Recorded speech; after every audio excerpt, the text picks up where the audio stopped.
우리가 이 세상을 살면서 내 삶의 의미와 가치에 대해서 생각하지 않으면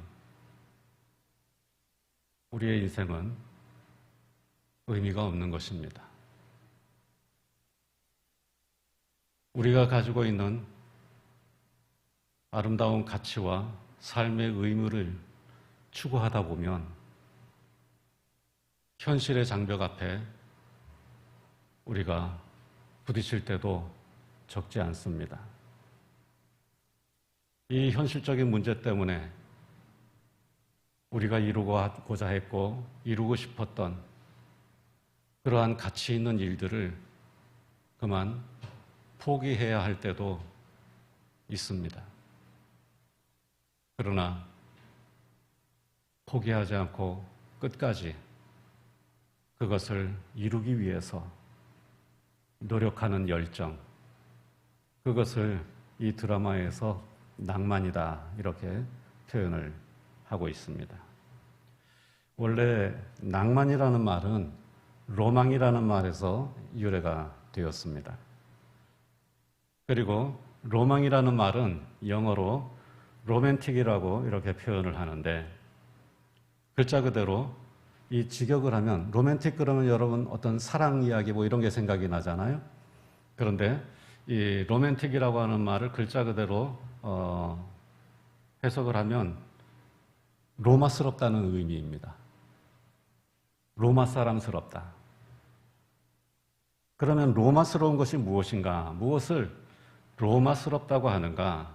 이 말은 주로 남녀 간의 사랑과 관련된 말인데, 자세한 설명은 생략하고 결론만 말씀드리면 금지된 사랑을 말하는 것입니다. 로맨틱, 로맨스 그러면 우리는 그냥 단순히 사랑이라고만 생각하는데 실제로 그 말의 의미는 금지된 사랑, 이루어질 수 없는 사랑을 말하는 겁니다. 그래서 신분이 다르거나 집안 환경의 격차가 커서 현실적으로 결혼할 수 없는 남녀 간에 이룰 수 없는 사랑 이야기를 로맨스 소설이다 이렇게 말하는 것입니다. 결국 이 로망이라고 하는 말은 그 말 속에 담겨진 아주 중요한 개념은 현실에 매이지 않는다, 또는 현실을 무시한다, 현실을 뛰어넘는다 하는 그런 의미가 담겨져 있는 겁니다. 그래서 사랑을 해도 현실적으로는 이루어질 수 없는 사랑인데 그 현실적으로 이루어질 수 없는 그 현실을 뛰어넘어서 사랑하는 것, 이걸 로맨스다 이렇게 말을 하는 겁니다. 바로 이 로망이라고 하는 말을 가차음으로, 즉 소리나는 대로 번역한 것이 낭만이라고 하는 단어입니다. 그래서 낭만이라고 하는 말을 국어사전에서 찾아보면 그 의미를 이렇게 설명하고 있습니다. 감정적이고 이상적으로 사물을 파악하려고 하는 심리 상태다. 즉 이성적이 아니라 감정적으로, 또한 현실적이 아니라 이상적으로 사물을 바라보는 심리 상태를 낭만이라고 하는 것입니다. 그래서 낭만적이라고 하는 말은 다소 부정적인 의미로 현실 도피적이고 비이성적인 성향을 가진 사람을 표현하는 말로 주로 사용이 되었습니다. 저 사람 너무 낭만적이야. 어떤 뜻입니까? 현실을 모르는 사람, 그리고 현실을 무시하는 사람, 그러면서 너무 이상적인 것을 생각하고 따르는 사람, 그런 의미를 가지고 있는 것입니다. 그런데 조금 전에 보신 영상에서는 주인공이 긍정적인 의미로 낭만이라는 말을 사용하고 있습니다. 현실적인 성공이나 돈을 위해 사는 것이 아니라 삶의 의미와 가치를 추구하며 사는 것을 낭만이라고 표현을 하고 있는 것입니다. 의사인 주인공은 의사로서 가치 있고 의미 있는 삶이란 사람을 살리는 일이기 때문에 의사는 모든 현실적인 욕망과 유혹을 초월해서 사람을 살리는 데 인생의 가치와 의미를 두어야 하고, 그래서 이렇게 현실을 넘어서 인생의 가치와 의미를 추구하면서 사는 것이 낭만이라고 말하고 있는 것입니다.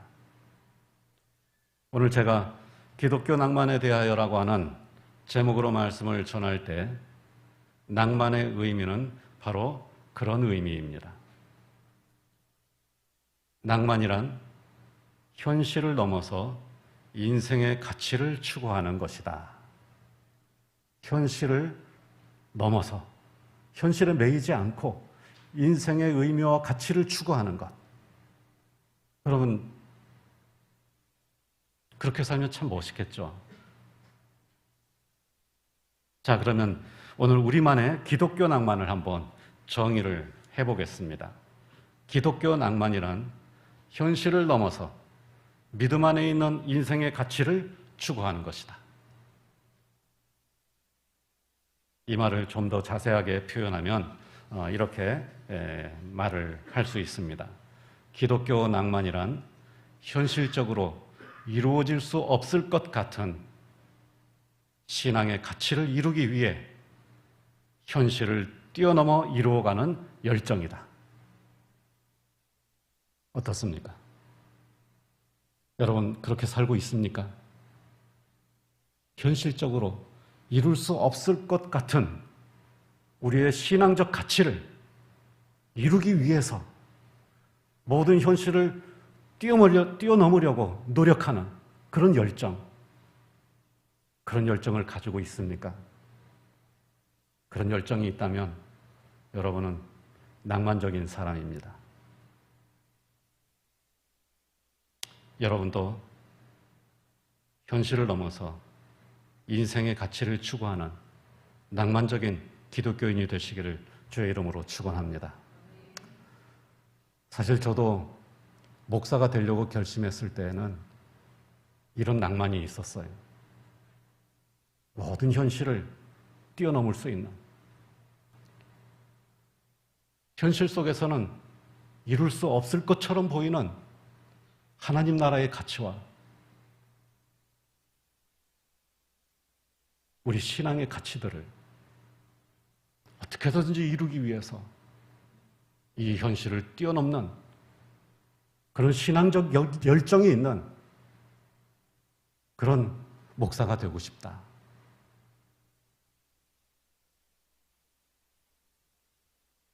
여러분 아시겠지만 현실의 벽은 너무 높고 두꺼웠습니다.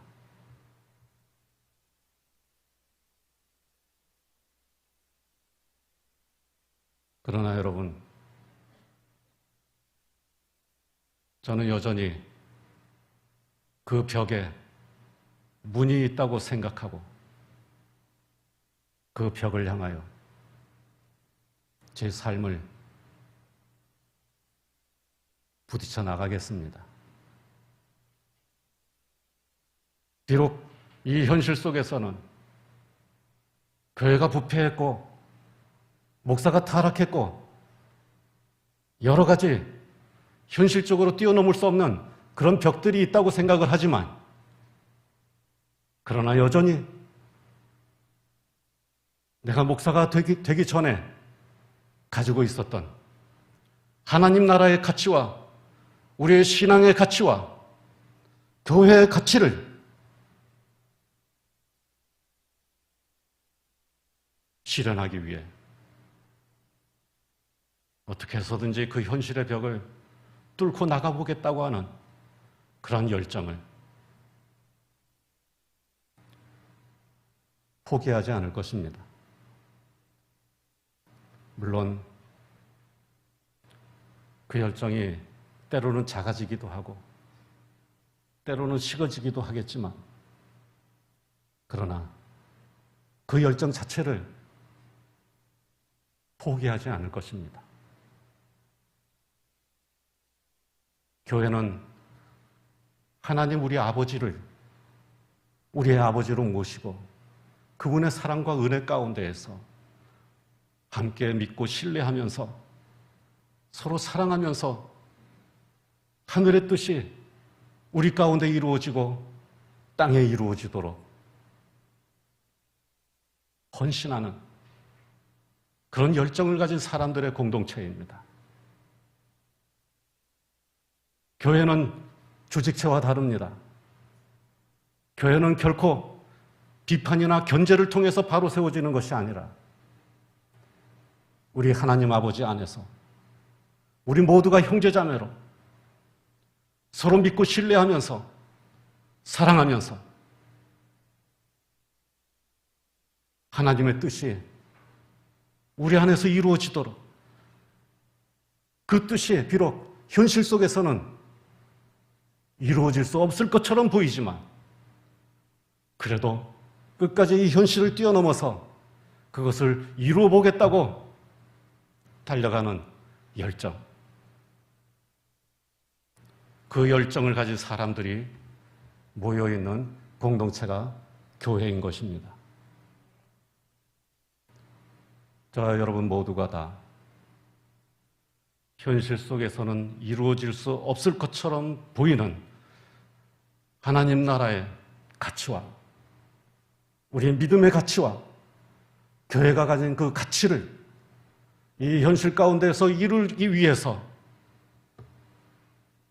노력하는 그런 열정을 가진 사람들이 되시기를 주의 이름으로 축원합니다. 성경에 보면 바로 이런 열정을 가진 낭만적인, 거룩한 낭만을 가진 인물들이 많이 등장합니다. 여러분, 다윗을 보면 이 다윗이라는 사람이 얼마나 현실을 잘 이렇게 무시했다기보다는 현실을 뛰어넘는 그런 낭만적인 믿음의 사람이었는지 다윗을 살펴보면 저는 굉장히 많이 발견을 했습니다. 현실적으로는 이렇게 하는 게 이익이지만, 그리고 다윗도 그렇게 하는 게 이익이라는 걸 알지만, 그러나 그 현실이 하나님의 뜻이 아니기 때문에 그는 다른 선택을 합니다. 불리할 것 같은 선택, 이익이 될 수 없을 것 같은 선택. 그러나 그것이 하나님의 뜻을 이루는 길이기 때문에 다윗은 현실 대신 그 하나님의 뜻을 선택하는 일이 굉장히 자주 나옵니다. 오늘 바울 사도도 역시 마찬가지입니다. 여러분, 바울 사도의 인생은 정말 거룩한 낭만으로 이루어진 인생입니다.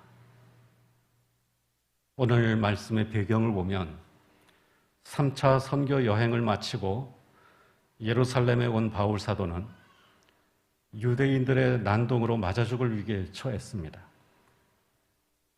그때 소요가 일어났다는 보고를 받고 로마 군인들이 출동했습니다.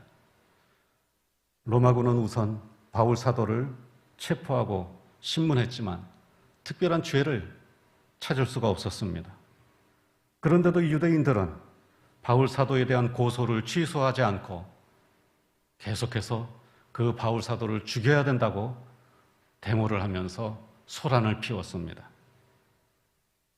그러자 당시 예루살렘 주둔군 사령관이었던 천부장 글라우디오 루시아라고 하는 사람이 바울 사도를 가이사랴에 있는 총독부로 이송을 시켰습니다.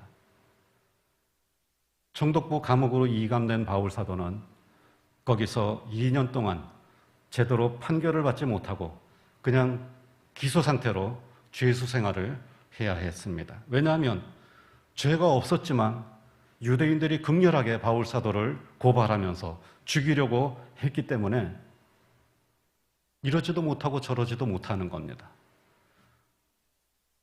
재판을 해서 정죄를 하려고 보면 죄가 없고, 죄가 없어서 풀어주려고 보면 많은 유대인들이 이 사람을 죽이려고 하고 있고, 그래서 풀어주지도 못하고 재판을 해서 판결을 내리지도 못하고, 당시 총독이었던 벨릭스는 이러지도 못하고 저러지도 못하고 그냥 그 사건을 그냥 방치한 채 두었던 것입니다. 그렇게 해서 2년이 그냥 지나간 겁니다. 2년 후에 총독이 교체되었습니다. 새로 부임한 총독 베스도에게도 바울 사건은 아주 골치 아픈 문제였습니다. 게다가 바울 사도가 황제에게 상소하겠다고까지 하니까 문제가 더욱 심각해졌습니다. 바울 사도도 답답하니까 2년 동안 판결도 내려주지 않고 석방도 해주지 않고 그렇게 지내니까 로마 황제에게 상소한다고 요청을 한 것입니다. 그런데 새로 부임한 총독 베수도에게 있어서 이 바울 사도의 요청도 참 난감한 일이었습니다. 죄인을 로마 법정에 세우려면 그에 합당한 죄가 있어야 하는데 바울 사도에게는 그만한 죄가 없었기 때문입니다. 자, 그렇게 이러지도 못하고 저러지도 못하고 고민하고 있던 차에 마침 아그리빠 왕이 총독부를 방문을 했습니다. 아그리빠 왕은 유대인들의 왕입니다. 신임 총독을 축하하는, 부임을 축하하는 그런 방문이었습니다. 그래서 신임 총독 베수도는 유대인의 왕인 아그리빠가 이 일에 어떤 도움을 줄 수 있을 것이라는 기대를 가졌습니다. 그래서 바울 사도를 한번 직접 친히 신문해 줄 것을 요청을 한 것입니다. 이 아그리빠 왕이 유대인이니까 바울 사도를 직접 아그리빠 왕이 신문을 해보면 자기가 모르는 어떤 해결책이 나올 수도 있겠다. 그런 생각을 가지고 이제 아그리빠 왕이 직접 신문하는 그런 재판 자리를 만든 것입니다. 다음 날 왕과 총독이 함께 신문하는 큰 재판이 총독부에서 열렸습니다. 사도행전 25장 23절에 보면 큰 위엄을 갖춘 재판이라고 말씀하고 있습니다.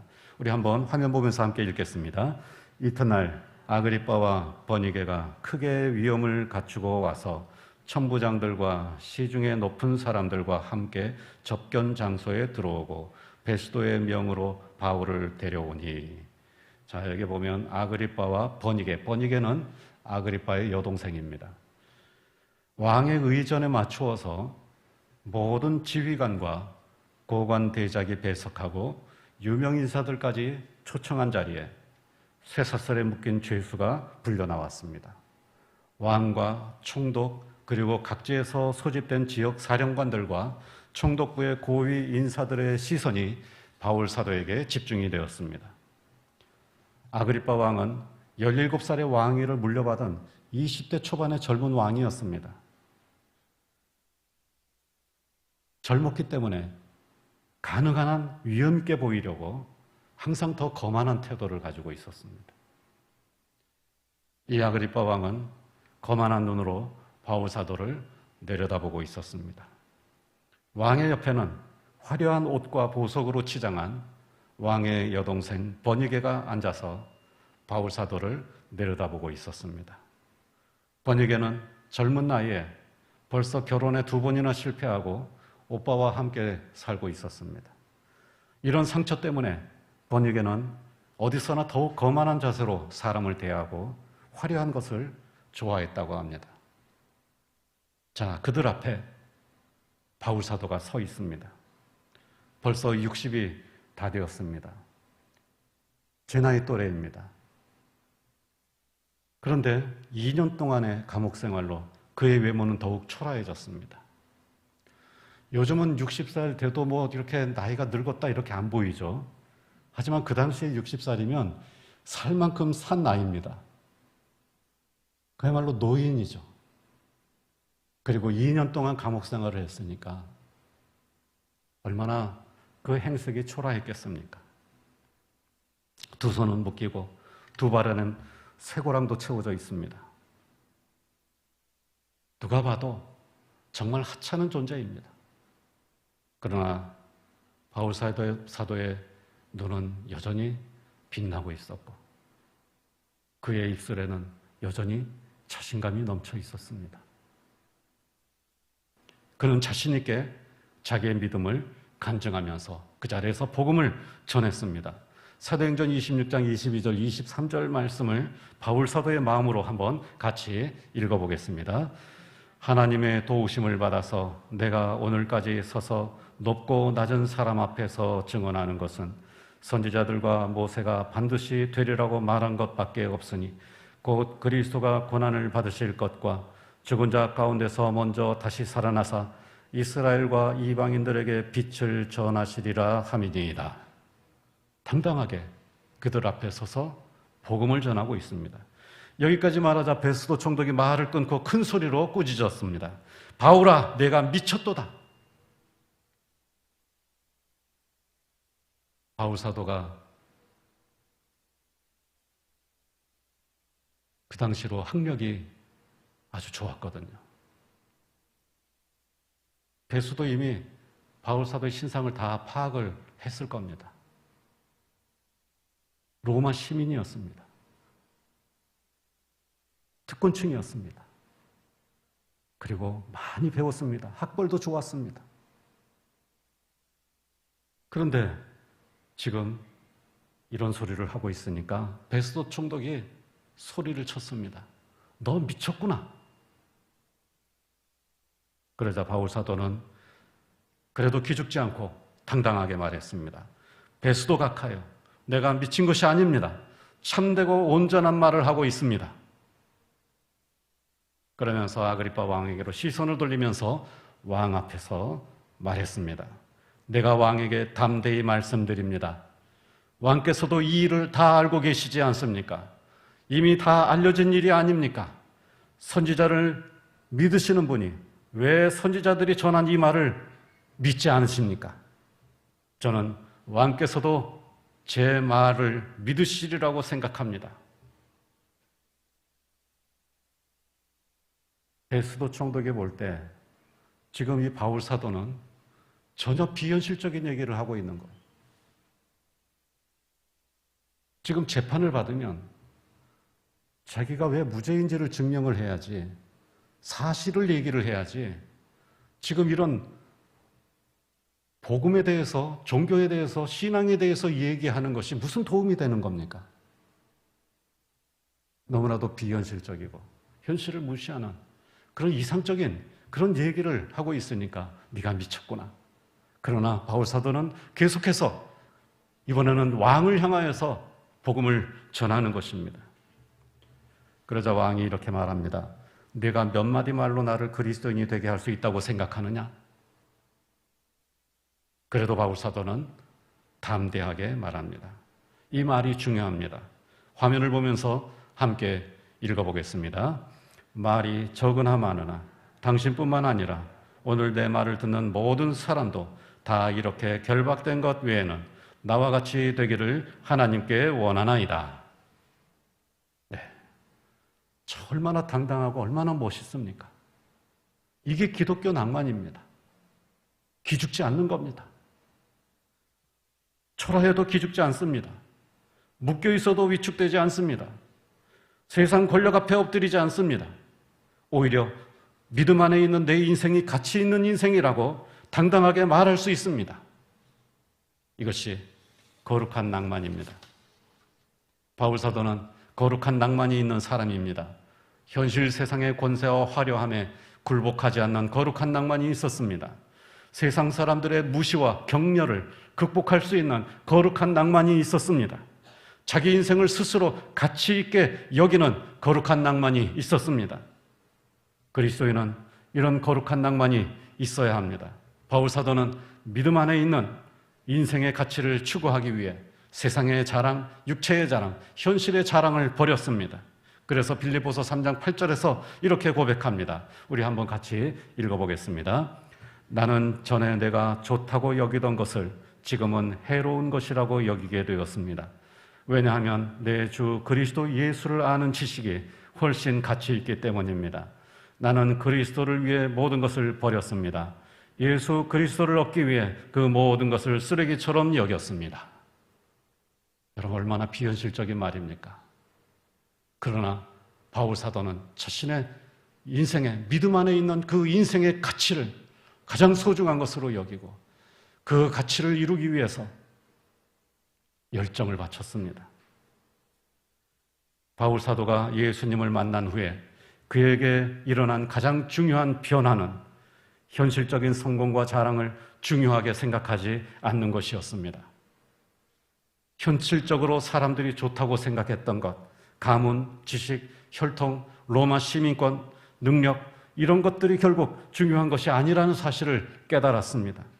세상의 부와 권력, 성공과 지식이 쓸모없다는 것이 아닙니다. 그것을 의지하는 것이 쓸모없다는 말입니다. 세상을 다 버리라는 것이 아닙니다. 세상의 가치를 귀하게 여기는 생각을 버려야 한다는 것입니다. 현실을 다 부정하라는 것이 아닙니다. 믿음 안에 있는 인생의 가치를, 그 현실을 뛰어넘어 추구하는 거룩한 낭만이 있어야 한다는 것입니다. 여러분, 우리는 바울 사도처럼 살 수는 없습니다. 물론 바울 사도처럼 살면 좋습니다. 하지만 여러분, 솔직히 말해서 바울 사도처럼 어떻게 우리가 살 수 있겠습니까? 그러나 여러분, 한 가지만은 꼭 잊지 마시기 바랍니다. 바울 사도가 가지고 있었던 이 모든 현실 가운데에서 이루어질 수 없을 것처럼 보이는 신앙적 가치를 위해서 그가 모든 것을 바쳐서 헌신했고 그 열정을 가지고 살았다는 것. 그래서 우리도 그분처럼 살지는 못하지만 최소한 내가 가지고 있는 신앙적 가치를 이루어가기 위해 작은 현실이라도 뛰어넘고 어떻게 해서든지 이 현실을 극복해 나가면서 싸워 나가겠다고 하는 그런 열정만큼은 우리에게 있어야 할 줄로 믿습니다. 바울 사도처럼 예수 믿고 나면 세상을 보는 눈이 달라집니다. 디모데전서 6장 8절에서 바울 사도는 이렇게 말합니다. 우리 함께 읽어보겠습니다. 우리가 먹을 것과 입을 것이 있은즉 족한 줄로 알 것이니라. 아멘. 예수 믿고 가치관이 달라지면 세상의 자랑에 연연하지 않습니다. 현실의 욕망과 유혹에 굴복하지 않습니다. 왜 그렇습니까? 베드로전서 2장 9절 말씀을 기억하시기 바랍니다. 우리 함께 읽어보겠습니다. 너희는 택하신 족속이요 왕같은 제사장들이요 거룩한 나라요 그의 소유가 된 백성이니 이는 너희를 어두운 데서 불러내어 그의 기이한 빛에 들어가게 하신 이의 아름다운 덕을 선포하게 하려 하심이라. 우리의 하나님의 아름다운 덕을, 그분이 우리에게 보여주신 아름다운 가치를 선포하고 그것을 이루기 위해서 살아가는 것. 그래서 우리는 택하신 족속이요 왕같은 제사장, 거룩한 나라요 하나님의 소유가 된 백성이라고 하는 것입니다. 그리스도인들은 이렇게 그리스도인으로서의 낭만이 있어야 됩니다. 우리는 왕같은 제사장입니다. 세상의 가치를 구걸하는 거지처럼 살면 안 됩니다. 우리는 하나님의 자녀입니다. 그래서 우리는 현실 때문에 혼자 눈물 흘리는 고아처럼 살아서는 안 됩니다. 우리는 가난해도 현실에 무릎 꿇지 않는 낭만이 있어야 됩니다. 성공하지 못했어도 현실 앞에 기죽지 않는 낭만이 있어야 합니다. 저도 그렇게 살아보려고 많이 애쓰고 있습니다. 성공하지 못해도 괜찮습니다. 남들이 몰라줘도 상관없습니다.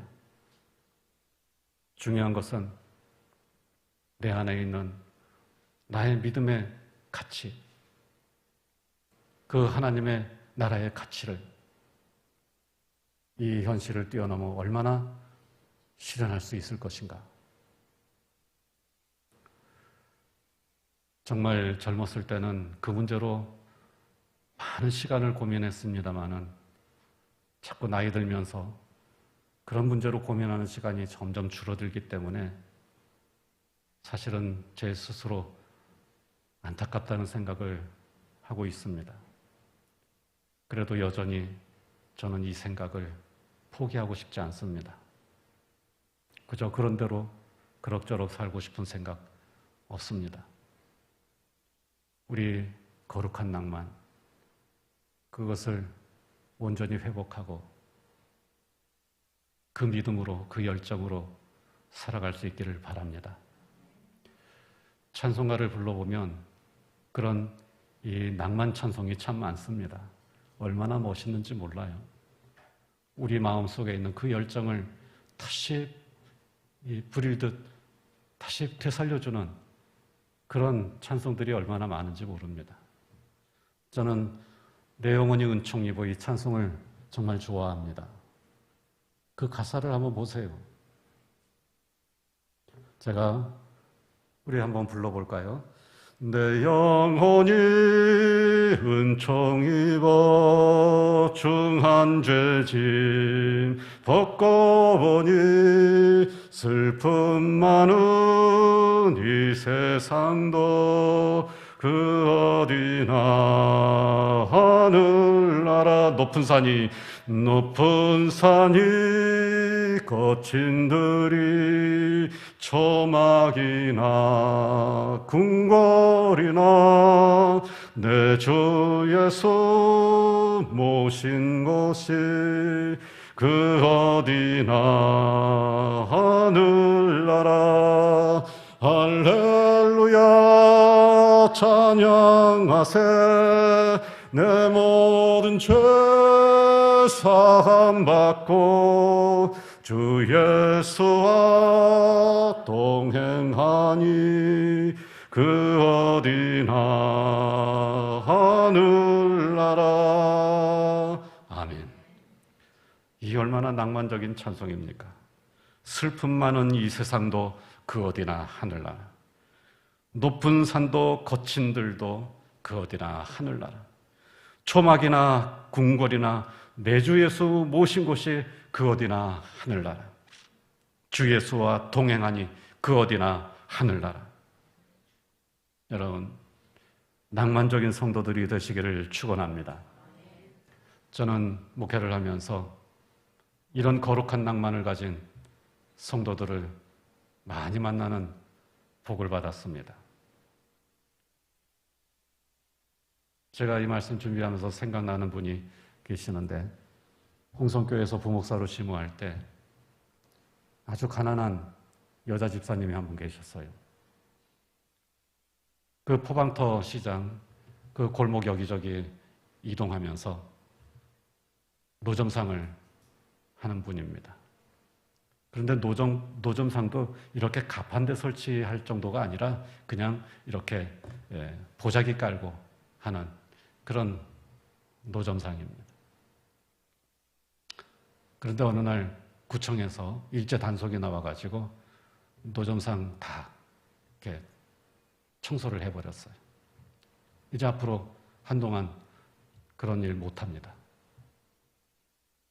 일자리를 알아봤는데 좋은 일자리가 나왔어요. 그런데 문제가 한 가지 있습니다. 주일날도 출근해야 돼요. 이 집사님이 저를 찾아왔어요. 그리고 저한테 그러는 거예요. 어떻게 했으면 좋겠습니까? 좋은 일자리가 나왔는데 보수도 좋고 다 좋대요. 근데 주일날 출근해야 된대요. 지금 너무 오래 쉬어가지고 여기 직장 안 다니면 생활이 너무 현실적으로 어렵다는 거예요. 그러면서 저한테 어떻게 쓰면 좋겠네요. 여러분, 제가 뭐라고 대답을 해야 됩니까?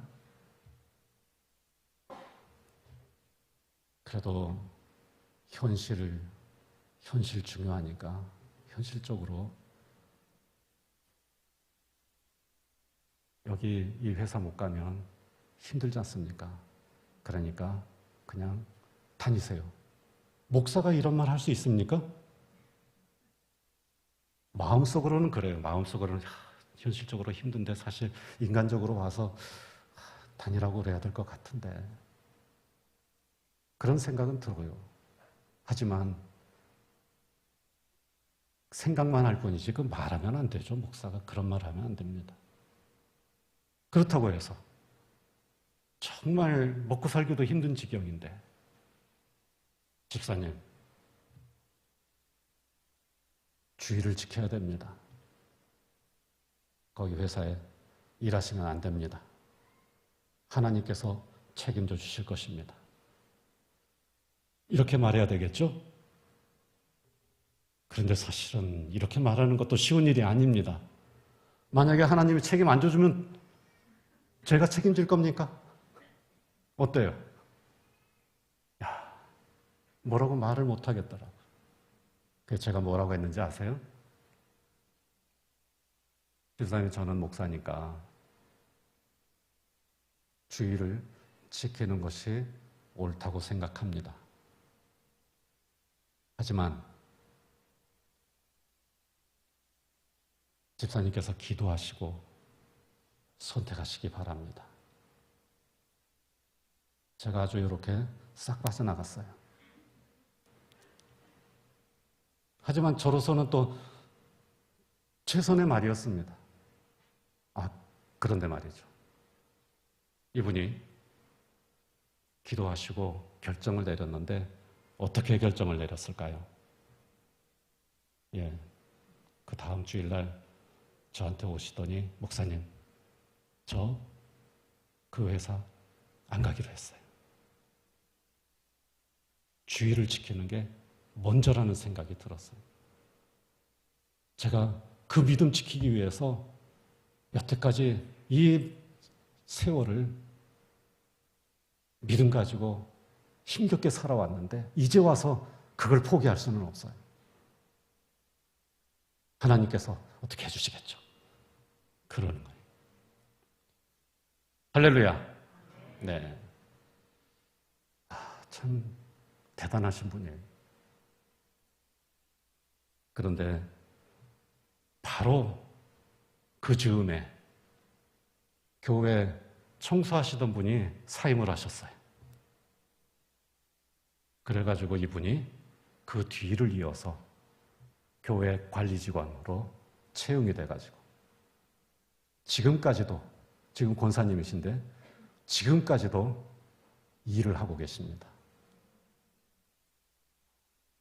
여러분, 정말 우리가 지킬 건 현실을 극복하고 지켜내는 그런 낭만 있는 거룩한 낭만을 가진 성도들이 되시기를 바랍니다.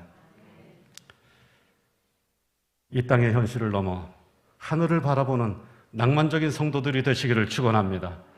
가난해도 현실에 무릎 꿇지 않는 낭만적인 성도들이 되시기를 축원합니다. 성공하지 못해도 현실 앞에 기죽지 않는 낭만적인 성도들이 되시기를 축원합니다.